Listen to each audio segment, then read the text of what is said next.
അപ്പോൾ നമ്മുടെ ചാനലിലെ പുതിയ വീഡിയോയിലേക്ക് എല്ലാവർക്കും സ്വാഗതം. അപ്പോൾ ഇന്ന് ഞാൻ മാപ്പ് കൈപ്പിടിച്ചാണ് നിൽക്കണേ. അപ്പോൾ ഇന്ന് നമുക്കിന്ന് രണ്ട് അമ്പലത്തിലേക്കാണ് യാത്ര. ഒന്ന് നമ്മുടെ പാമ്പമ്മക്കാടും അതുപോലെ അവണങ്ങാട്ടേക്ക്. അപ്പോൾ വൺ സൈഡ് വരുന്ന നമുക്ക് 84 കിലോമീറ്റർ ഉണ്ട്. അപ്പോൾ രണ്ട് സൈഡും കൂടി ഏകദേശം 200 കിലോമീറ്ററിന് യാത്രയുണ്ട്. അപ്പോൾ ഇച്ചുവിനത് റെഡിയാക്കി സെറ്റ് ആക്കിയിട്ടുണ്ട്. അപ്പോൾ ഷൂ ഇട്ട് കൊടുത്തപ്പോൾ ഇച്ചു കരഞ്ഞപ്പോൾ ഷൂ തിരിച്ചു ഊരിയിട്ടാണ് പോണേ കേട്ടോ. പുള്ളിക്കാരി ചെരുപ്പിടാൻ ഭയങ്കര മടിയാണ്. അത് ചെരുപ്പ് ഊരി എൻ്റെ കൈ തന്നപ്പോൾ അവൾ ടാറ്റയൊക്കെ തന്നിട്ടുണ്ട്. അപ്പോൾ നമ്മൾ ഏകദേശം ഒരു 8 മണിയോടുകൂടി നമ്മളിതേ വീട്ടിൽ നിന്ന് ഇറങ്ങിയിട്ടാണ്. അപ്പോൾ വീടൊക്കെ പുള്ളിക്കാരി ഭദ്രമായി പൂട്ടാണ്. എന്നോട് ചോദിക്കുന്നുണ്ട് ഡബിൾ ലോക്ക് അല്ലേ എന്ന്. അപ്പോൾ ഡബിൾ ലോക്കിൽ പൂട്ടിക്കോളാൻ പറഞ്ഞു. അപ്പോൾ ഇന്നത്തെ യാത്ര നമ്മുടെ ബുള്ളറ്റമ്മയാണ്. അപ്പോൾ നമ്മളിന്ന് ബൈക്കിലാണ് യാത്ര. അപ്പോൾ ഏകദേശം 200 കിലോമീറ്ററോളം ഇന്ന് യാത്രയുണ്ട് അപ്പോൾ ഉണ്ടാവും. അപ്പോൾ ഏകദേശം 8:30 നമ്മളിത് ഹൈവേ ടച്ച് ചെയ്തിട്ടുണ്ട്. പിന്നെ നേരെ ആദ്യം നമ്മൾ പോണത് പാമ്പമ്മക്കാട്ടാണ്. അതായത് കൊടകര മാള റൂട്ടിലാണ് പാമ്പമ്മക്കാട്ട് അമ്പലം സ്ഥിതി ചെയ്യുന്നത്.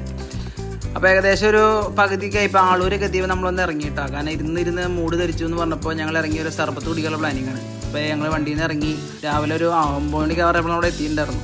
അപ്പോൾ നല്ല ചൂട് കടിയുണ്ടായിരുന്നു. ഒരു സർബത്തും പിന്നെ ഒരു പഴംപൊരിയാണ് മേടിച്ചത്. അപ്പോൾ ഇച്ച് 2 കഷ്ണം കടി അടിച്ചു. പിന്നെ ഞാൻ തന്നെ തിന്നേണ്ടി വന്നു. അവൾ രാവിലെ ചായ കുടിച്ച കാരണം അവൾക്ക് വിശപ്പില്ല, ദാഹം മാത്രമേ ഉള്ളൂ. അപ്പോൾ ഒരു പഴംപൊരി ഞാൻ തിന്നു. അത് കഴിഞ്ഞ് നേരെ വിട്ടു. ഏകദേശം സമയം 9 മണി 9:30 നമ്മളിതേ പാമ്പമ്മക്കാട്ട് അമ്പലത്തിൻ്റെ എൻട്രൻസ് എത്തിയിട്ടുണ്ട്. അപ്പോൾ ഇന്ന് പൊതുവെ തിരക്ക് കുറവാട്ടോ. തിങ്കളാഴ്ച ദിവസങ്ങളിൽ അമ്പലത്തിൽ പോകുകയാണെങ്കിലുള്ള ഗുണം എന്നാണ്, തിരക്ക് വളരെ കുറവായിരിക്കും. കാരണം സൺഡേ ലീവ് ഉള്ളത് കൊണ്ട് തിങ്കളാഴ്ച എല്ലാവരും ചോദിക്കും. അപ്പോൾ അത് കാരണം നമുക്കിന്ന് തീരെ തിരക്കുണ്ടായില്ല 2 അമ്പലങ്ങളിലും. അപ്പോൾ അതേ നമ്മൾ വണ്ടി അവിടുത്തെ പാർക്കിംഗ് ഗ്രൗണ്ടിൽ കൊണ്ടുപോയി സെറ്റാക്കി വെച്ചിട്ടുണ്ട്. ഇനി ഇച്ചുവിനെ ഒന്ന് ഒതുക്കി ഇടണം അമ്പലത്തിലേക്ക് കയറാനായിട്ട്. അപ്പോൾ ഇവിടെ നിന്ന് പറഞ്ഞാൽ അങ്ങനെ വേറെ റെസ്ട്രിക്ഷൻസ് ഒന്നുമില്ല. ഫുൾ ടൈം അമ്പലം നമുക്ക് ഓപ്പൺ ആണ്. ടൈം ഉച്ചവരെയൊക്കെ അമ്പലം ഓപ്പൺ ആണ്. അതുകൊണ്ട് നമുക്ക് ടൈം വിഷയമില്ല. അപ്പോൾ അതേ ഇപ്പോഴും പഴമയിലൊരു മാറ്റം വരുത്താത്തൊരു അമ്പലമാണ് പാമ്പമ്മക്കാട്ട് മന. അപ്പോൾ എനിക്ക് ഓർമ്മ വെച്ച കാലത്ത് ഞാൻ വന്നപ്പോൾ ഇത് ഇങ്ങനെ തന്നെയാണ്, ഇപ്പോഴും ഇങ്ങനെ തന്നെയാണ്. ഒരു വിധത്തിലുള്ള മാറ്റങ്ങളും അമ്പലത്തിൽ ഇതുവരെ സംഭവിച്ചിട്ടില്ല. അപ്പോൾ ഒരു ഫോട്ടോ പോയിന്റും കൂടിയാണ് ഇട്ടത്. കാരണം വരുന്നവരെല്ലാവരും ഇതിൻ്റെ ഫ്രണ്ടിൽ നിന്ന് ഫോട്ടോ എടുത്തിട്ട് വീട്ടിൽ പോകുള്ളൂ. കാരണം സ്റ്റാറ്റസ് ഇടണ്ടേ. അങ്ങനെ പോകുന്ന വഴിക്ക് അമ്പലത്തിലേക്ക് കയറുന്നതിന് മുമ്പ് ഇച്ചൊരു കുഞ്ഞാവനെ കണ്ടുപിടിച്ചു. കുഞ്ഞാവനെ കണ്ട വഴിക്ക് 2 ആളും കണ്ണോട് നോക്കിയത് കിന്നേരം പറഞ്ഞാണ് കാണണേ. പുള്ളിക്കാർ പെട്ടെന്ന് സെറ്റായി. പിള്ളേർ തമ്മിൽ ഭയങ്കര കണക്ഷൻ കേട്ടോ. അപ്പോൾ കൊച്ചിൻ്റെ ഒരു ടാറ്റയും കിസ്സൊക്കെ കൊടുത്തിട്ടാണ് നമ്മൾ അവിടെ നിന്ന് വിട്ടത്. അപ്പോൾ ഇവിടെ ഒരു ബോർഡൊക്കെ വെച്ചിട്ടുണ്ട്, ഇവിടുന്ന് അവിടേക്ക് എറിയരുതെന്ന്. അപ്പോൾ നമ്മൾ എറിയുന്നതുകൊണ്ടാണ് ആ ബോർഡ് അവിടെ വെക്കേണ്ടി വന്നത്. അപ്പോൾ നമ്മുടെ അമ്പലങ്ങളിലൊക്കെ ചെയ്യുന്ന കാര്യങ്ങൾ ആണ് ഈ ബോർഡോട് കൂടി അവിടെ വന്നിട്ടുള്ളത്. അപ്പോൾ അത് ഏകദേശം അമ്പലത്തിൻ്റെ അകത്തേക്ക് കയറി. അമ്പലത്തിൻ്റെ അകത്ത് ഞാൻ വീഡിയോ ഒന്നും എടുത്തില്ല. പിന്നെ അത് ഈ അമ്പലത്തിലേക്ക് കയറുമ്പോൾ തന്നെ റൈറ്റ് സൈഡിലുള്ളൊരു സംഭവമാണ് ഒരു കിണർ, പൊളിഞ്ഞ കിണറും അതുപോലെ തന്നെ പത്തി വിടർത്തിയ പാമ്പും. അപ്പോൾ ഇവിടെ നിന്ന് എല്ലാവരും ഫോട്ടോ എടുക്കും.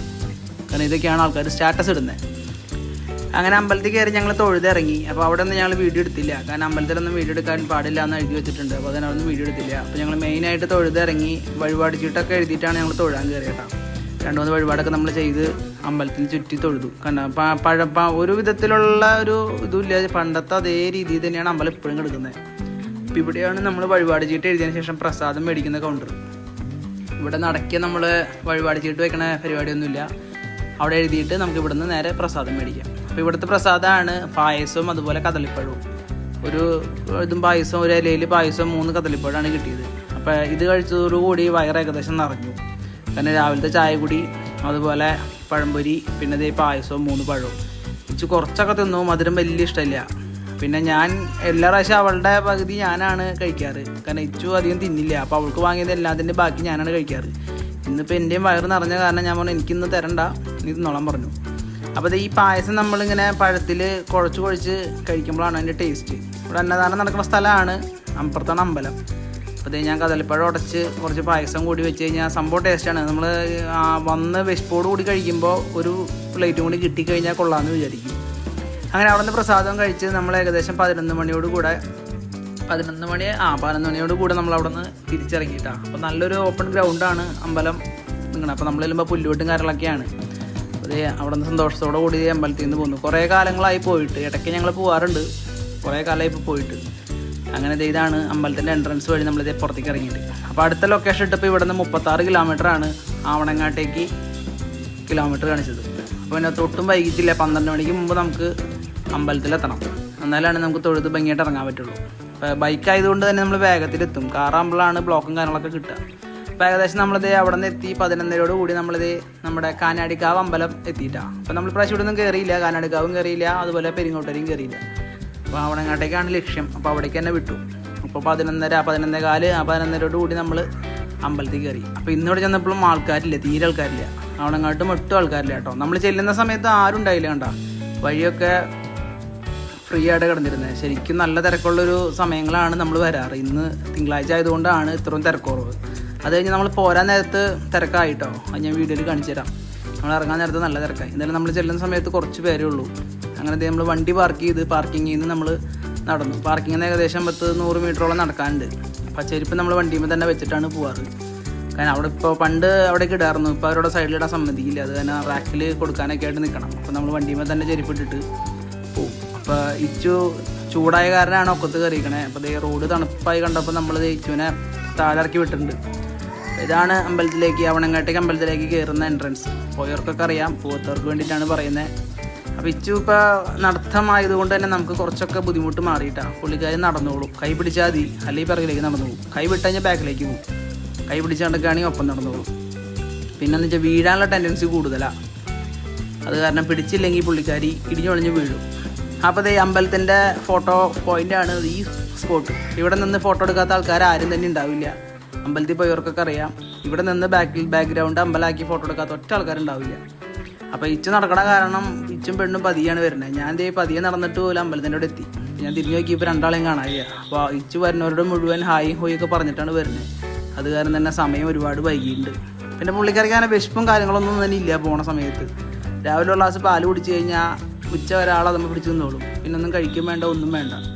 അതുകൊണ്ട് നമുക്ക് ബുദ്ധിമുട്ടില്ല. പിന്നെ വിശന്ന് കഴിഞ്ഞാൽ കരയോ എന്നുള്ള ഭയം ഒന്നും തന്നെ ഇല്ല. പുള്ളിക്കാർ ഇങ്ങനെ നടന്നോളും. ആൾക്കാർ കൂടി ഉണ്ടെങ്കിൽ ആൾ സെറ്റാണ്. അപ്പോഴാണ് അമ്പലത്തിലേക്ക് കയറുമ്പോൾ ഒരു ആനേനെ കണ്ടത്. ആന അച്ചുവിൻ്റെ ഫേവറേറ്റാണ് സാധനമാണ്.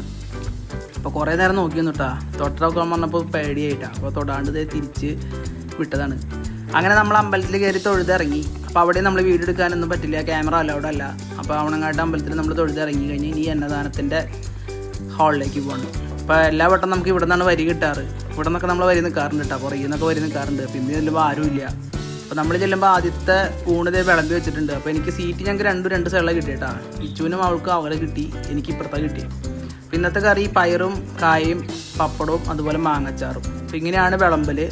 ഇവിടെ ആദ്യം ഇങ്ങനെ തന്നെ ആയിരുന്നു. പിന്നീട് വിളമ്പൽ മാറ്റിയായിരുന്നു. നമ്മൾ ബൊഫേ സിസ്റ്റം തന്നെ ആക്കിയായിരുന്നു. അപ്പോൾ വീണ്ടും സീറ്റിലിരുത്തി വിളമ്പി കൊടുക്കുന്ന പരിപാടി ആക്കിയത്.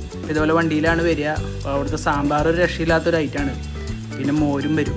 നല്ല അടിപൊളി കട്ടി മോര് വരും കേട്ടോ. അപ്പോൾ എൻ്റെ ഊണ് കഴിഞ്ഞ് വന്നു കഴിഞ്ഞപ്പോൾ നോക്കിയപ്പോൾ ഇവിടെ പകുതി ആയിട്ടുള്ളൂ. അപ്പോൾ ഇച്ചു 3-4 ഉരുള കഴിച്ചപ്പോഴേക്കും ഇച്ചു ഓക്കെ പറഞ്ഞു. അങ്ങനെ അവിടെ നിന്ന് ഊണ് കഴിച്ച് പുറത്തിറങ്ങിയപ്പോൾ അമ്പലത്തിൻ്റെ ഫുൾ സ്ട്രക്ചർ, ഇൻറ്റീരിയലും ഔട്ട്ഡോർ സ്ട്രക്ചറും ഇവിടെ ഉണ്ടാക്കി വെച്ചിട്ടുണ്ട്. നല്ല രസമായിട്ട് ഉണ്ടാക്കി വെച്ചിട്ടുണ്ട്. ഇതാണ് അമ്പലത്തിൻ്റെ എല്ലാ ഭാഗങ്ങളും ഇതിനകത്ത് ഉൾക്കൊള്ളിച്ചിട്ടുണ്ട്. അപ്പോൾ അവിടെ നിന്ന് വയറ് ഫുൾ എന്ന് പറഞ്ഞു കഴിഞ്ഞാൽ ഫുള്ളായി. കാരണം 3 സ്ഥലങ്ങളിൽ നിന്നും കഴിച്ചിട്ടുണ്ട്. വീട്ടിൽ നിന്ന് കഴിച്ചു, ചായ കുടിച്ചു, അവണങ്ങാട്ടിൽ നിന്ന് പായസം കഴിച്ചു, ചോറുണ്ടു, അതുപോലെ പാമ്പക്കാട്ടിൽ നിന്ന് പായസവും കുടിച്ചു. അങ്ങനെ വയറ് ഏകദേശം ഫുൾ ടാങ്ക് ആയിട്ടുണ്ട്. അങ്ങനെ നമ്മളിത് അമ്പലത്തിൽ നിന്ന് അന്നദാനം കഴിഞ്ഞ് ഇറങ്ങുമ്പോൾ വരി അവിടെ എത്തിയിട്ടാണ്. ഞാൻ നേരത്തെ പറയാറുള്ള വരി അവിടെ നിന്നൊക്കെയാണ് നമ്മൾ വരി നിൽക്കാറ്. അത്രയും വരി ഉണ്ടെങ്കിലും ഒറ്റ പന്തിയിൽ തന്നെ അത് പൂട്ടാ. കാരണം പെട്ടെന്ന് പോകും. ഏകദേശം 1000-600ഓളം പേര് ഒരു ട്രിപ്പിലിരിക്കും. അതുകൊണ്ട് തന്നെ വരി നിൽക്കാനുണ്ട് അതൊക്കെ പേടിയില്ല. കാരണം ഒറ്റ വരിക്ക് തന്നെ എല്ലാം പോകും. അപ്പോൾ അമ്പലം ഓരോ ദിവസം തോറും മാറ്റം വരുത്തിക്കൊണ്ട് വരുന്നുണ്ട് കേട്ടോ. ഒരുപാട് വർക്കുകളവിടെ നടക്കുന്നുണ്ട്. അപ്പോൾ ഏകദേശം 12 മണിയോട് നമ്മളിത് അവിടെ നിന്ന് ഊണ് കഴിച്ച് വണ്ടി എടുത്ത് ഇറങ്ങി. പിന്നെ ഇനി അങ്ങനെ പോകാനില്ല. ഇനി ഉച്ച കഴിഞ്ഞിട്ടാണ് പോകാനുള്ളത്. അപ്പോൾ പിന്നെ തിരിച്ചുള്ള ഡ്രൈവ് ഞങ്ങൾ പതിയാക്കി. അപ്പോൾ വരുന്ന വഴിക്ക് പെണ്ണിൻ്റെ വീട്ടിലൊന്ന് കയറി. വരുന്ന വഴിയാണ്. അപ്പോൾ പപ്പയ്ക്ക് അവിടെ കുറച്ച് സാധനങ്ങൾ കൊടുക്കാണ്ടായിരുന്നു. അപ്പോഴാണ് പൂച്ചനെ കാണണമെന്നും പറഞ്ഞ ഒരാൾ കയറി ചെന്നാണ്. അപ്പോൾ പൂച്ച പ്രസവിച്ചിട്ട് 2 പേര് അലമാരകത്ത് കയറിയിട്ടുണ്ട്. അപ്പോൾ കണ്ണ് തുറന്നിട്ടാ. അപ്പോൾ പഴയ അലമാരുടെ ഉള്ളിൽ പുള്ളിക്കാരി സീറ്റിംഗാണ്. അപ്പോൾ 2 കുട്ടികൾ അതിനകത്ത് ഇരിക്കുന്നുണ്ട്. തള്ളപ്പൂച്ചയുണ്ട്. അപ്പോൾ ഇച്ചുവിനാണെങ്കിൽ അറിയാമല്ലോ, പിള്ളേർക്ക് ഈ മൃഗങ്ങളൊക്കെ കാണുമ്പോൾ ഭയങ്കര ആങ്സൈറ്റി അല്ലേ. ഇച്ചുവിന് അതിനെ വേണമെന്നായി അടുത്ത വാശി. ബായോ എന്ന് പറഞ്ഞാണ് കാണുന്നത്. അപ്പോൾ തള്ളപ്പൂച്ച ആണെങ്കിൽ എടുത്തോണ്ട് പോകും. അപ്പോൾ തെല്ലെന്നുണ്ടപ്പോൾ പിണങ്ങി പോണു. അങ്ങനെ ആ സമയത്താണ് അപ്പാപ്പൻ പോയി അപ്പോഴേക്ക് ജ്യൂസ് പിടിച്ചോണ്ട് വന്നു, ഫ്രൂട്ടി. അപ്പോൾ അപ്പാപ്പനും മോളും കൂടെ അപ്പോൾ ഇച്ചു അത് വലിച്ചു കുടിക്കാൻ പഠിച്ചിട്ടുണ്ട്. അപ്പോൾ സ്ട്രോ ഇട്ട് കൊടുത്താൽ ഞാൻ ഇതുപോലെ വലിച്ചു കുടിച്ചോളൂ. അപ്പോൾ ഫ്രൂട്ടി കുടിച്ച ആൾ ഹാപ്പി ആയിട്ടുണ്ട്. അപ്പാപ്പനും ഹാപ്പി, ഇച്ചു ഹാപ്പി. അങ്ങനെ അവിടുന്ന് ഫ്രൂട്ടി കുടിച്ച് കഴിഞ്ഞപ്പോൾ തള്ളപ്പൂച്ച പതിയെ അവിടെ നിന്ന് ഇറങ്ങി. അപ്പോൾ ആ ഗ്യാപ്പിൽ 2 പെണ്ണുമ്പിള്ള കയ്യിലെടുത്തിട്ടുണ്ട്. അപ്പോഴേക്ക് തള്ളപ്പൂച്ച വന്ന് കരച്ചിൽ തുടങ്ങിയിട്ട് എടുത്തുകൊണ്ട് പോകാനായിട്ട്. ഇച്ചു ആ ഗ്യാപ്പിൽ അവർ സോപ്പിടാൻ വേണ്ടി തള്ളപ്പൂച്ചയ്ക്ക് ഒരു ഉമ്മയൊക്കെ കൊടുത്തിട്ടുണ്ട്. കാരണം പൂച്ചക്കുട്ടി കരയുന്നതനുസരിച്ച് തള്ളപ്പൂച്ച അലമ്പുണ്ടാക്കും. ഏകദേശം അവിടെ നിന്ന് 1:30 നമ്മൾ വീടെത്തി, നമ്മുടെ സ്വന്തം വീട്ടിലെത്തി. അങ്ങനെ ദേ അവിടെ നിന്ന് ഇറങ്ങി കാര്യങ്ങളൊക്കെ കഴിഞ്ഞ് ഇനി റെസ്റ്റാണ്. അപ്പോൾ ഇച്ച ഉറങ്ങിയിട്ടാണ്, വരുന്ന വഴിയിൽ ഇച്ച ഉറങ്ങി. ഇച്ചോനെ നേരെ ദേ കട്ടിൽ കൊണ്ട് കിടത്തിയിട്ടുണ്ട്. അപ്പോൾ ഇന്നത്തെ യാത്രാവിശേഷം ഇത്രയേ ഉള്ളൂ. അപ്പോൾ നമ്മുടെ വീഡിയോസ് ഇഷ്ടപ്പെടുകയാണെങ്കിൽ ചാനൽ സബ്സ്ക്രൈബ് ചെയ്യാൻ മറക്കരുത്. അതൊരു വീഡിയോ ലൈക്ക് അടിക്കാനും മറക്കരുത്.